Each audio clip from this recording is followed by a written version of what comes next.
اعوذ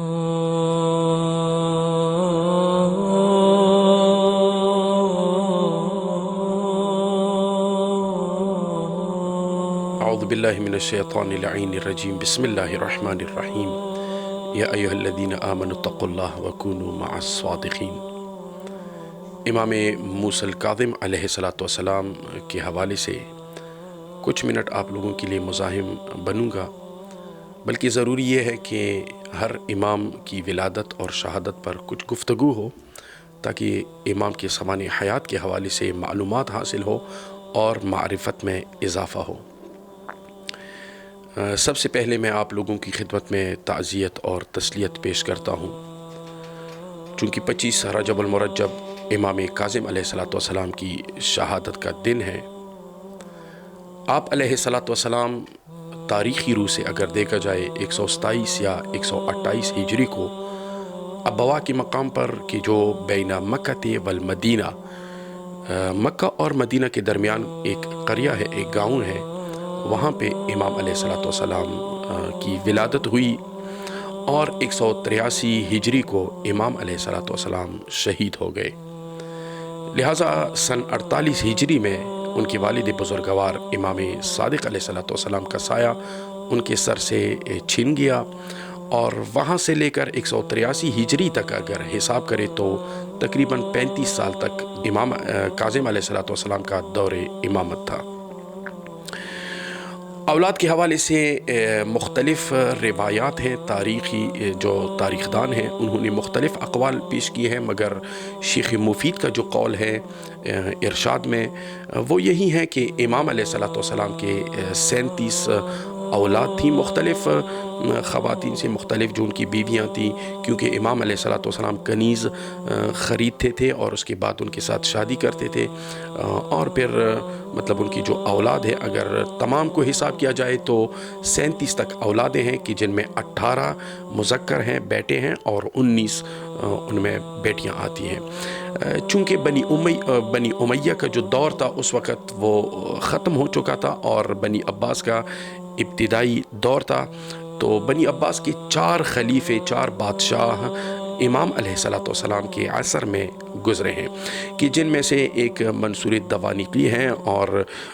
دوسرا جو ہے وہ مہدی عباسی ہے، اور ہادی عباسی ہے، اور آخر میں ہارون رشید، کہ جو 170 کو ان کو خلافت ملی، اور 170 سے لے کر 190 تک وہ زندہ رہا۔ لہٰذا اسی دوران امام علیہ السلام ان کے ہاتھوں شہید بھی ہو گئے۔ کچھ مشکلات تھیں امام علیہ السلام کے دور میں جو امام کو سامنا کرنا پڑا اس مشکلات کا، کہ جن میں سے ایک مشکل یہ تھی کہ وہاں پہ عباسیوں نے جاسوس چھوڑے تھے کہ جو امام کے ہر اٹک بیٹک کو، ہر اس کے حرکت کو وہ ہارون رشید تک پہنچاتے تھے۔ دور یا دشمن تو صحیح، بلکہ خود اپنے خاندان میں ہی کچھ ایسے لوگ تھے رشتہ داروں میں کہ جو جب دیکھتے تھے امام علیہ السلام کے پاس لوگ ساہم امام لے کے آتے ہیں یا جو وجوہ شرعیہ ہیں وہ لے کے آتے ہیں، تو وہ یہ دیکھ کر پھر یہی بات وہ ہارون رشید تک پہنچاتے تھے، جس کی وجہ سے ہارون رشید کے دل میں امام کے لیے بغض مزید بڑھ گیا، اور یہی ایک سبب بھی تھی کہ جس کی وجہ سے امام علیہ السلام کو شہید کیا۔ اور دوسری ایک مشکل جو امام علیہ السلام کو پیش آئی تھی، وہ خود امام کے دور میں فرقے بنے، مختلف فرقے، جس طرح آپ دیکھیں اسماعیلیہ جو فرقہ ہے یہ خود امام کاظم علیہ السلام کے بھائی تھے، اسماعیل امام صادق کے بیٹے تھے، جو خود امام صادق علیہ السلام کے دور میں ہی وہ وفات پا گئے۔ اور یہ روایت میں بھی ملتا ہے کہ امام صادق علیہ السلام جب تشیع کے لیے نکلے گھر سے تو کہیں کہیں پر مختلف جگہوں پر لوگوں کو کہا کہ آپ اس کی جنازہ کو یہاں پہ رکھیں، پھر جب وہ جنازے کو اٹھاتے تھے پھر تھوڑی سی مطلب مسافت پر پھر دوبارہ رکھواتے تھے، کیونکہ تاکہ لوگوں کو یہ پتہ چلے کہ یہ میرے زمانے میں ہی، میری زندگی میں ہی یہ فوت کر گئے ہیں، اور یہ میرے بعد جانشین نہیں، میرے بعد یہ امام نہیں۔ مگر امام کے رحلت اور شہادت کے بعد پھر لوگوں نے اسماعیل کو اپنا امام مانا، اور اسی طرح وہ فرقہ آج تک چلا آ رہا ہے۔ ایک فرقہ جو امام علیہ السلام کو درپیش آیا مشکلات تھی، وہ افتحیہ فرقہ ہے۔ وہ فرقہ عبداللہ بن افتح کی وجہ سے وہ معروف ہوا، چونکہ یہ بھی امام علیہ السلام کے فرزندان میں آتا ہے، اور افتح کا مطلب وہ شخص کہ جس کے پیر پاؤں چوڑے ہو، اس وجہ سے اس کو یہ لقب ملی۔ لہٰذا یہ بھی تقریباً کچھ مہینے یا سال کے اندر اندر ہی امام صادق کے بعد یہ رحلت کر گئے ہیں، مگر لوگوں نے اس کو اپنا امام تسلیم کیا، اور اسی طرح یہ فرقہ بھی بنا کہ جو ایک حد تک تھا کسی زمانے تک، اس کے بعد یہ ختم ہوا۔ اور ایک فرقہ جو امام علیہ السلام کے سامنے تھا وہ واقفیہ سے مراد کہ امام علیہ السلام کی رحلت کے بعد چونکہ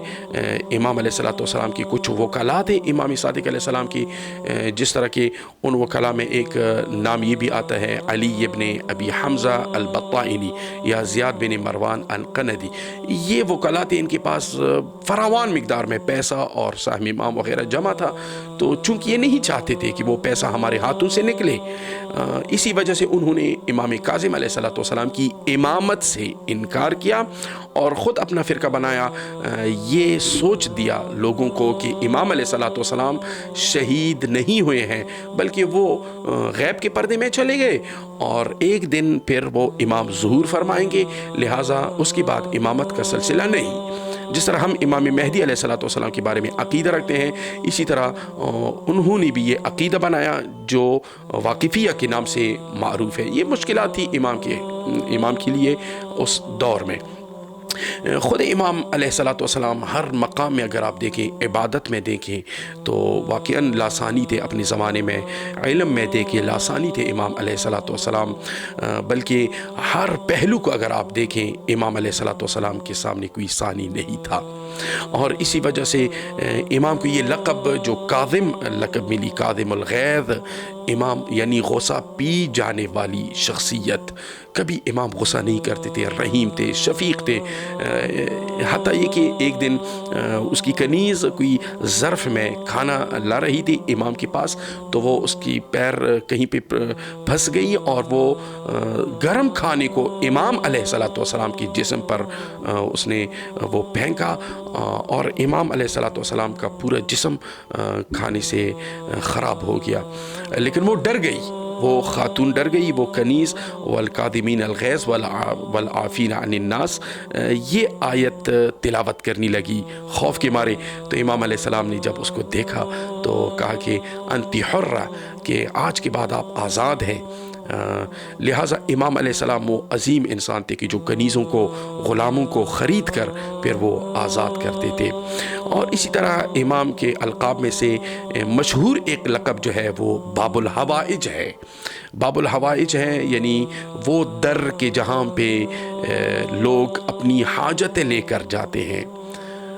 وہ امام کی جو لوگوں کی دعاؤں کو اللہ کے اذن سے قبول کرتے ہیں، باب الحوائج ہیں۔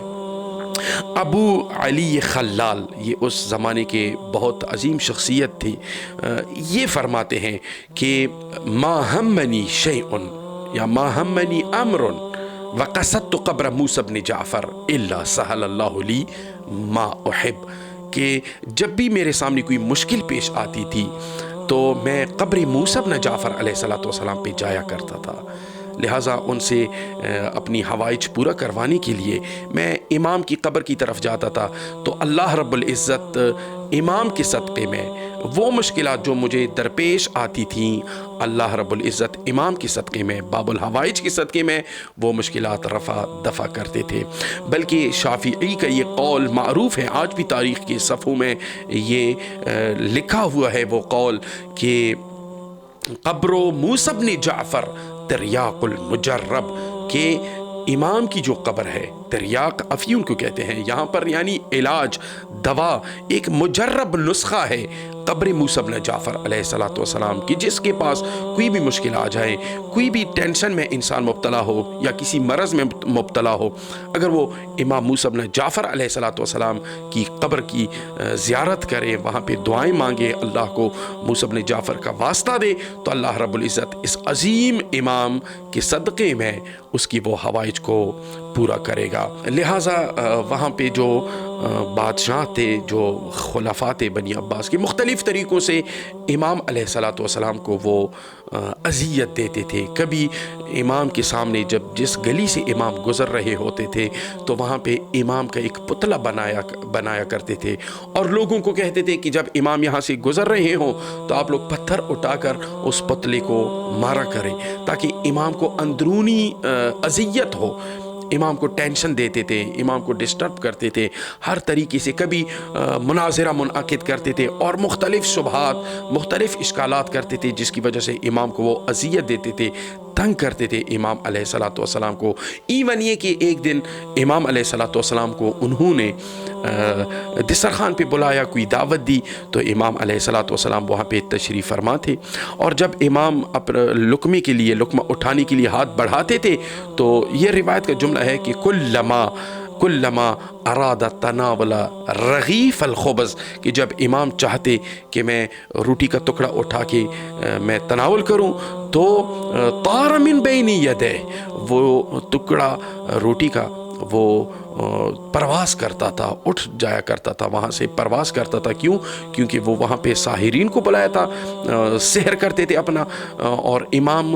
کی توہین کی خاطر یہ عمل کرتے تھے. تو امام نے جب یہ دیکھا ایک مرتبہ، دو مرتبہ، تو اس کے بعد امام نے پھر وہ دیوار پہ جو اسد المصور کی جو تصویری شکل میں ایک شیر تھا، امام نے اس کو اشارہ کیا اور حکم دیا کہ خذ عدو اللہ، کہ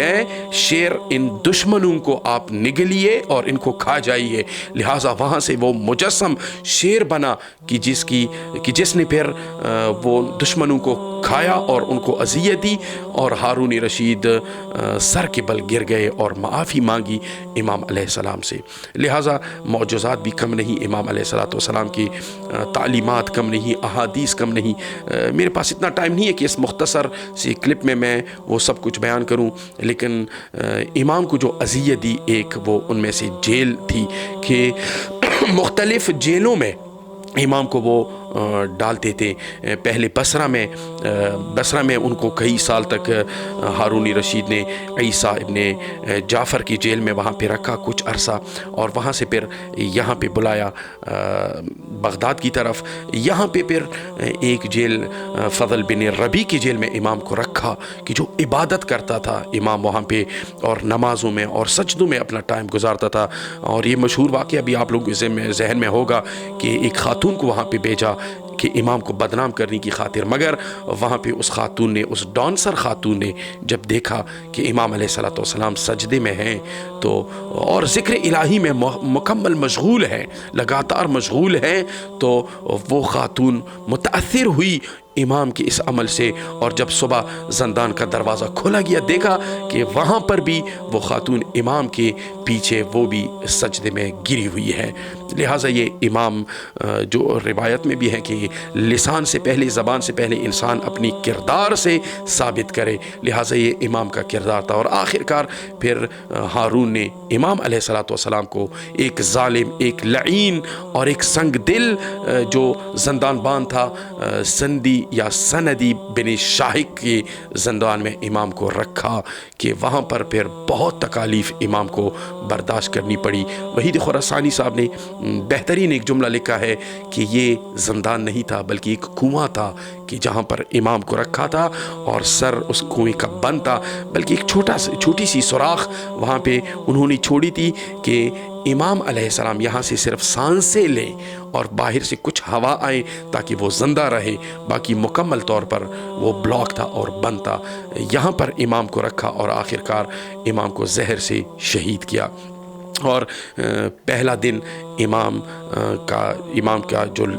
جنازہ ہے وہ وہیں چوکی، جو پولیس چوکی تھی وہیں پر رکھی، اور اس کے بعد دوسرے دن پھر پل بغداد پہ آیا، اور 2 دن تک پل بغداد پہ امام کا جنازہ پڑا رہا۔ اور پھر ان مزدوروں کو جو بنا ہوتے ہیں، ان مزدوروں کو حکم دیا گیا کہ امام کی لاش کو اور جنازے کو دفنایا جائے۔ یہ مظلوم امام تھا کہ واقعاً ہم اہل البیت علیہ الصلوۃ والسلام کی ماننے والے ہیں، جب بھی کسی بھی امام کی شہادت ہو تو انسان کو مغموم رہنا چاہیے، اور جب بھی کوئی ولادت کا محفل کا کوئی